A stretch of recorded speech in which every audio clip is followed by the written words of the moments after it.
So now we're going to talk about why Allah deserves to be worshipped. The first point, and this is so significant, especially in a materialistic capitalist context when we act like businessmen all the time, even with friendships. You give me something, I give you something. You scratch my back, I'll scratch your back, right? The first point is, Allah's right to worship is a necessary fact of His existence.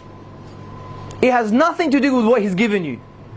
It's a necessary fact of who He is by definition. Allah, Al-Ilah, the Arabic linguists say, the object of worship.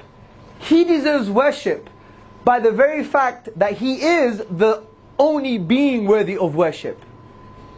It is a necessary fact of His existence, regardless how He has chosen to manifest His bounty to you. He could have given you the crumbs of the universe, but He deserves worship because of who He is. And this is very important, especially for new Muslims. Especially for new Muslims, and especially for non-Muslims who really don't understand the concept of worship. Because many people think, I'm worshipping God because I'm grateful He gave me a house. And when He doesn't give you a house, then they leave worship. I met the student once. He said, I pray to Allah subhanahu wa ta'ala 5 times a day. I was praying to Allah, doing tahajjud, all of these things to get good exam results. I failed, so I stopped praying. And I said, who the hell are you, bro?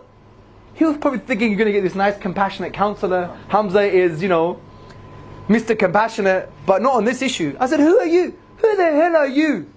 So you think you're on par with Allah subhanahu wa ta'ala? Like, He's a businessman and you are His business rival? And you're basically, having this kind of contract together?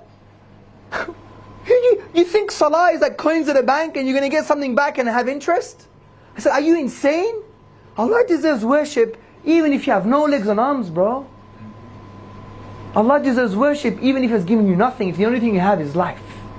You need to realign how you see yourself, how you see Allah subhanahu wa ta'ala, and how you see the amazing bounties that you have ignored because you think about Allah in a way that you shouldn't think about Allah subhanahu wa ta'ala. And then He got it.